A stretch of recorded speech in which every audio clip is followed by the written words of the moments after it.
สิเฮ็ดบอลหน้าให้เพิ่นนั่งอยู่นี่แหละพี่น้องเนาะบอลนั่งให้น้องเลี้ยงเพิ่นนั่งชมวิวเนาะวิวภูฝั่งนั้นเนาะ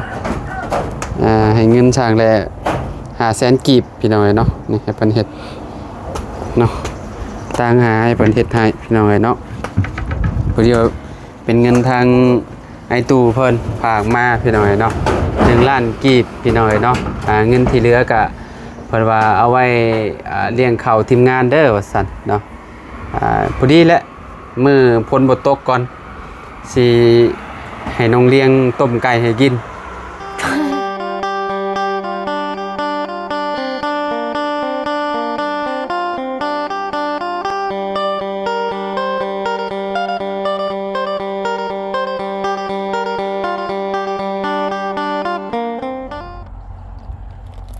มา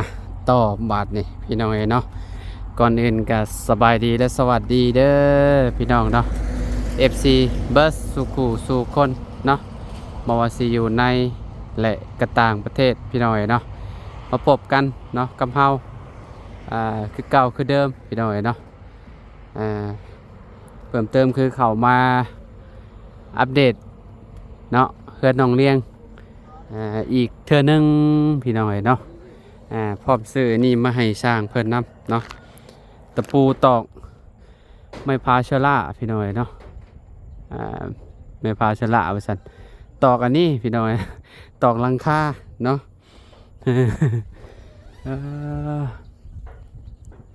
ทักสร้างไงเพิ่นกำลังลบขอบมันอยู่พี่น้อยเนาะโอ้แล้วเรียบร้อยเนาะเพิ่นมุงเหลือแต่ลบข้างมันซื่อพี่น้อยยังเหลืออันทางหน้านี่พี่น้อยเพิ่นยังบ่ได้อันนี้พี่น้อยโอ้ประตูน้อยทำความสะอาดเดินให้กระเจ้าอยู่โอ้ขอน้องแต่งจริง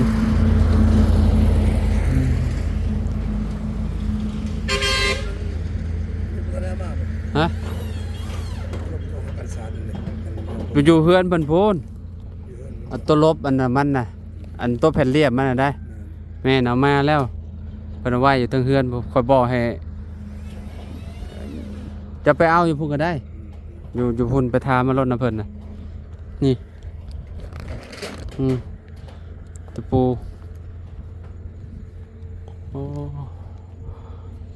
อ้คักแล้วบาดนี้พี่น้องเนาะ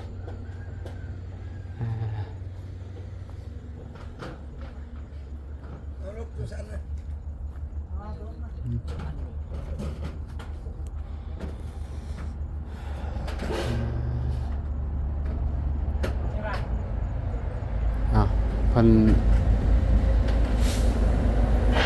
กำลังลบข้างมันอยู่พี่น้องเนาะ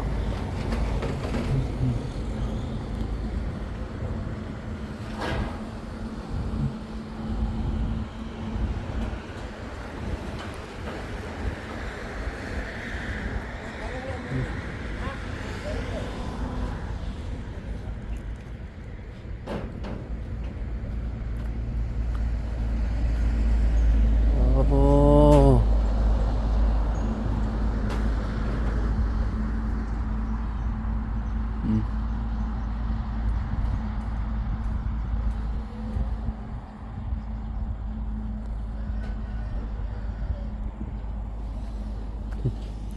ย่างบางทั้งเทิงก่อนพี่น้องเนาะน้องเลี้ยงกับบ่อยู่มันไปอันนั้นไปเผาโรงงานว่าซั่นเนาะ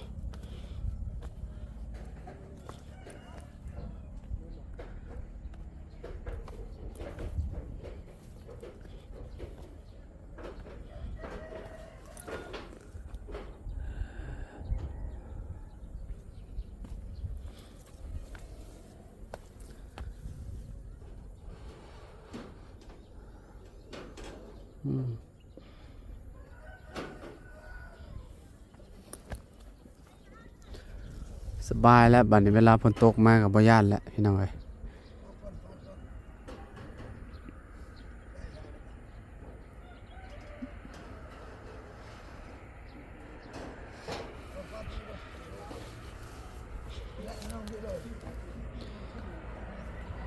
เมื่อเอิญพี่น้องเอ๋ยเนาะจังสิอัน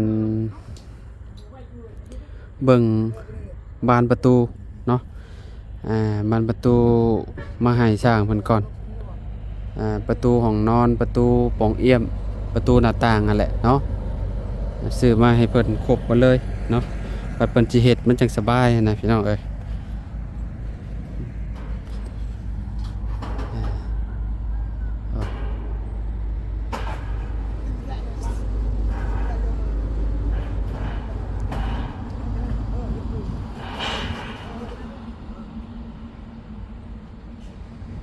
สร้างนี่คือสิ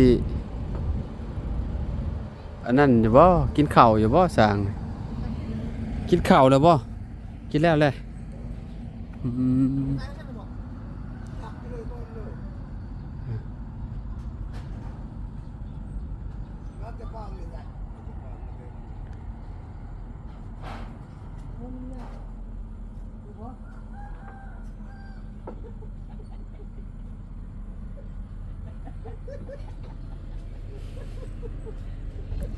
ขึ้นเบิ่งเทิงๆนำกันพี่น้องเอ้ยเนาะอึ๊บ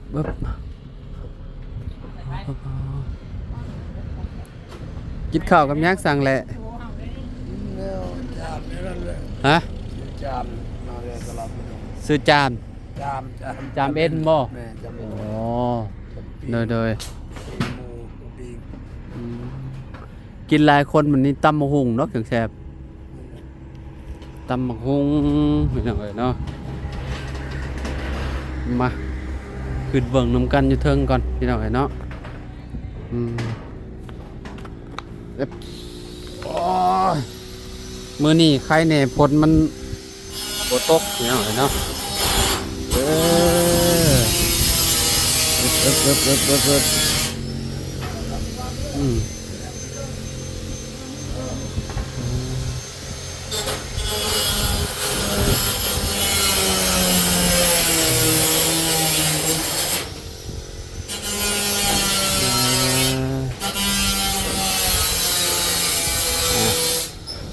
ถือว่าคากแลบบันนี่ฝนตกกับพากะลี่อยู่นี่เลยฝนก็สิบ่ห้ำหัวแล้วบัดนี้ฮะ สวัสดีกำลังถามหาอยู่ที่นี่น้องเลี้ยงไปไสวะโดยพี่น้องเนาะทางน้องเลี้ยงกับไปเผาโรงงานบ่ล่ะโดยพ่อไปไสเบิดมื้อหนูรอไปเวียงโดยเราเห็นเวียงยังเขาว่าไปเวียงหนูอะไรก็ไปยูเซโฟนกับอันนั้นกับไผกับพ่ออย่างก็พ่อแซนกับไอ้เคยชาวลาไปหาเวียงเห็ดบ่จักเนาะคือว่าแนวใดฮู้กันพี่น้องเอ้ยมี2แผ่นลบข้างหน้าพี่น้องเนาะซื้อมาให้เพิ่นตัดแล้วเพิ่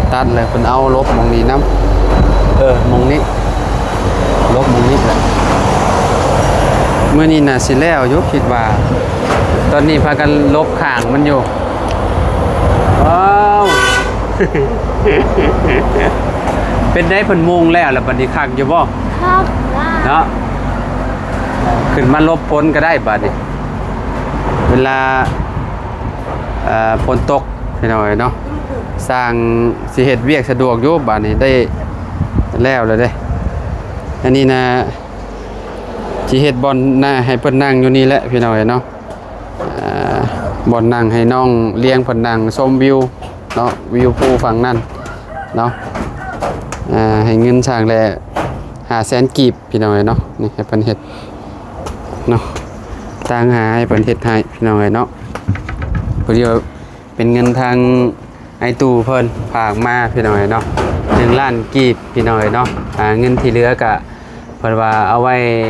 เลี้ยงข้าวทีมงานเด้อว่าซั่นเนาะพอดีแหละมื้อฝนบ่ตกก่อนสิให้น้องเลี้ยงต้มไก่ให้กิน ต้มไก่ให้กินเด้อเงินประตูนี่แหละเพิ่นว่าเงินเหลือก็ต้มไก่ให้ทีมงานกินก็ได้หรือว่าไปเลี้ยงข้าวทีมงานก็ได้ซั่นก็เลยตัดสินใจว่าอันให้ซื้อไก่เป็นโตมาต้มเลยพี่น้องเนาะแล้วว่าไก่ที่ว่าเป็นครัวแล้วหั่นน่ะเอามาต้มแล้วก็มานั่งกินนำกันอยู่นี่ต้นมะขามนี่พี่น้องเนาะกินอยู่บ่กินน้ำอยู่บ่ กิน หรือว่าจะบ่มากินไก่บ่ กิน กินอยู่เนาะดีใจอยู่บ่ที่ว่าสิเฮ็ดอันนี้ให้มองนั่งให้ ดีใจ เป็นระเบียงเด้มองนั่งเด้ให้มันเป็นคล้ายๆคือโต๊ะอ่ะเด้นึกออกอยู่บ่นึกภาพออกอยู่บ่มันเป็นแบบว่าอันนั้นเด้นี่บอนนั่งนี่เจ้าก็อันนี้มันเป็นม้านั่งแล้วก็มองนี้เป็นมองลูกติงอันนั้นเลยฮะโดยเนาะคักอยู่เนาะเรียงเนาะได้อยู่เนาะโอเคอยู่เนาะได้อยู่เนาะพี่น้องนักสิเฮ็ดหม่องนี้แหละเฮ็ดหม่องเดียวนี่แหละแต่เฮ็ดหม่องหันมันก็บ่คักพี่น้องเพราะว่ามันเป็นทางบันไดเฮาขึ้นเด้สมมุติว่าเฮามาแล้วเฮาขึ้นแล้วมันมีหม่องนั่งมันก็บ่คักมันต้องมีหม่องนี้หม่องนึงเอาหม่องนี้หม่องเดียวหม่องหันมันก็สิเป็นปองเอี่ยมเจ้าเด้อันนี้ก็ปองเอี่ยมพี่น้องเอ้ยเนาะหน้าต่างสีนี่เข้ากันเลยนี่เนาะกับเพื่อนมืดเข้ากันเลยบาด เขายอมน้องเลี้ยงเพิ่นพี่น้องเอ้ยมันบัดแดดโพดเนาะเลี้ยงบัดแดดโพดมันจังสินั่นพี่น้องเอ้ยเนาะมาบาดนี้พี่น้องเอ้ยเนาะยังเหลือบ่หลายบ่ได้เนาะเดี๋ยวก็แล้วแหละพี่น้องเอ้ยตะปูบ่ฮู้ว่าสิพอบ่ซื้อตะปูมาให้เพิ่นใหม่แล้วทั้งสร้างใหญ่เพิ่นธงหนึ่งพออยู่ดอกธงหนึ่งเนาะพี่น้องเอ้ยอันนั้นเบิดแล้วบ่ใส่อยู่เทิงน่ะยังอยู่บ่แกอยู่ซะเนาะไปลงก่อนพี่น้องเอ้ยเนาะไปเลี้ยง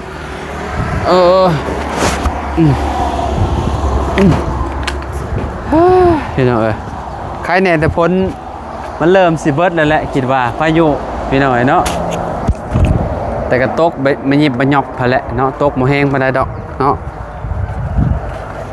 จันไหวบ่สังจันสบายบ่โอเคสบายสังจันว่าเนาะ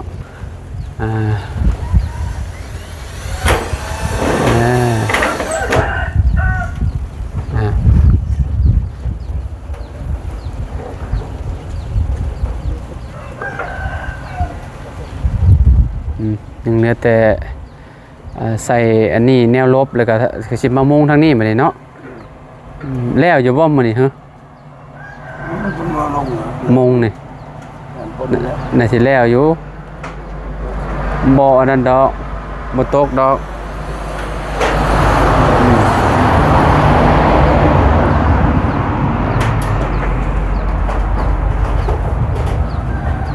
คนเคยขึ้นหลังคาแหละมันก็สิบ่ย่านบ่ได้เนาะ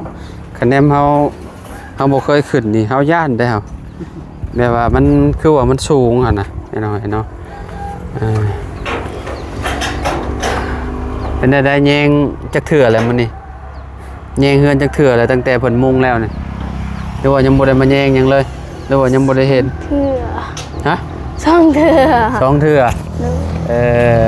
คืออยู่บ่เลี้ยงโดย คักอยู่บ่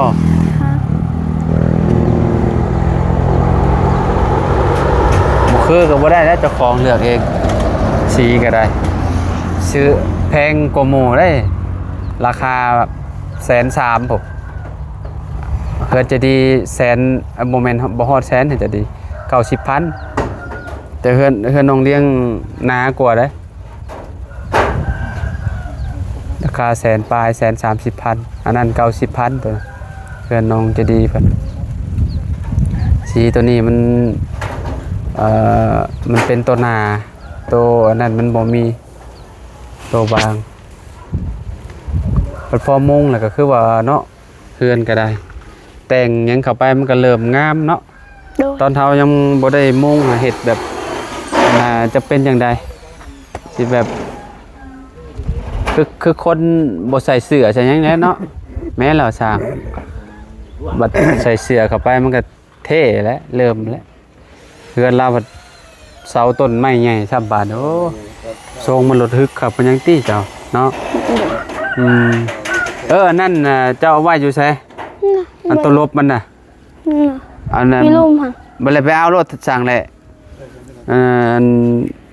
อย่าไปสาวของสาวกองมีอยู่นี่เนาะ โดย ของน้องเลี้ยงอยู่พุ่นอยู่เทิงพุ่นไปเลี้ยงไปพี่น้องเอ้ยเนาะประมาณนี้แหละพี่น้องเดี๋ยวจังอัปเดตให้เบิ่งนำกันอีกเทื่อนึงเนาะทางสร้างเพิ่นกำลังใส่ขอบมันอยู่พี่น้องเนาะลบขอบข้างมันเนาะถ้าบ่ใส่ขอบข้างมันก็สิแบบว่ามันก็สิบ่งามพี่น้องเอ้ยเนาะเวลาเฮามุงก็มันสิแบบเห็นสังกะสีเด้มันสิเห็นหม่องห้องร่องน้ำมันเลยอันนี้มันบ่ใส่นะคนบ่ตกก็สบายบื้อแน่น้อยนึงมันเริ่มแห้งแล้วพี่น้องเอ้ยเนาะแต่ฝนตกนี่คือแบบย่างแถวนี้น่ะขี้ดินเป่งเปะแล้วนี่อันนี้ขนาดอันนี้มันก็ยังเริ่มเลยนี่เนาะอันเริ่มแห้งแล้วนั่นแหละรถทางรถเพิ่นขึ้นโอ้บัดรถบัดยามพ้นบัดรถเจ้าขึ้นก็ค่าแล้วรถเนาะรถพอจะเนาะ โดย ยังหมุนอยู่ติ้วๆแล้วนี่พี่น้องเอ้ยยาแหละเนาะยามพ้นก็บ่ต้องไปใช้เมื่อวานนี่ซ้ำนี่บ่เมื่อวานแต่โอ้เจือดลงมาอีกบ่นี่ แม่นเมื่อวานนี้ค่านี่แหละนี่ เพิ่มออกมาซ้ำนี่เนาะเมื่อวานนี่จะว่าซ้ำนี่อันนี้มันเพิ่มออกมาซ้ำนี่แล้วมันซ้ำนี่บ่เมื่อวานนี่ซ้ำนี่หรือว่าแนวใดเมื่อวานนะบ่าวว่าซ้ำนี่เมื่อวานนี่เบิ่งแล้วมันก็ยับมาแล้วก็มาฮอดพี่ไปพี่น้องเอ้ยเนาะคือเห็นสาวคงมีอันติดอันหัวติดยังสบายบ่ สบาย ติดไปเลยแถวนี้เนาะ โดย ติดหัวเต็มไปเลยพี่น้องเอ้ยจะเป็นจังไดเราไข่บ่ เราเป็นไข้หวัด ไข่วัดบ่โอ้แนมไปพี่น้องเนาะเห็นบ่แนมไปแต่ไกลพี่น้องเอ้ยนี่เนาะเฮือนน้องเลี้ยงเพิ่นงามเนาะเข้าพรรษากับประมาณวันที่20ปลายพี่น้องเนาะแต่ว่าเฮือนน้องเลี้ยงนี่คือสิบ่เป็นหยังเพราะว่าเพิ่นบ่ได้ชื่อศาสนาพุทธคือสมเฮาเด้พี่น้องเนาะศาสนาทางเพิ่นสิถือศาสนาพีพี่น้องเนาะก็ขึ้นได้ตามใจพี่น้องเนาะขึ้นมื้อใดก็ได้เนาะขึ้นวันที่พังเบิ่งบ่ฮู้คือกันแหละพี่น้องเนาะว่าสิขึ้นวันที่เท่าใดเนาะแล้วเมื่อใดก็ขึ้นมื้อนั้นเนาะแม่นบ่เลี้ยงฝนบ่ตกแล้วร้อนโลดนี่เนาะอากาศอ้าวไหมแหละพี่น้องเอ้ยเนาะสงสัยแมลงนี่บ่จักกันนี่ การฝนไม่ได้ตก ฮะ จ้ะ ไปซะโอเคอยู่ดีมีแฮงพี่น้องพอๆกันเด้อพี่น้องเด้อเนาะเดี๋ยวจังมาอัปเดตให้เบิ่งอีกเทื่อนึงพี่น้องเอ้ยเนาะทางเฮือนน้องเลี้ยงเนาะเจ้าของเฮือนก็คือบ่ซื่นบ่บ้านตลอดเวลาเลยเนาะสวัสดีเด้อสวัสดี FC พี่น้องพอกันไหม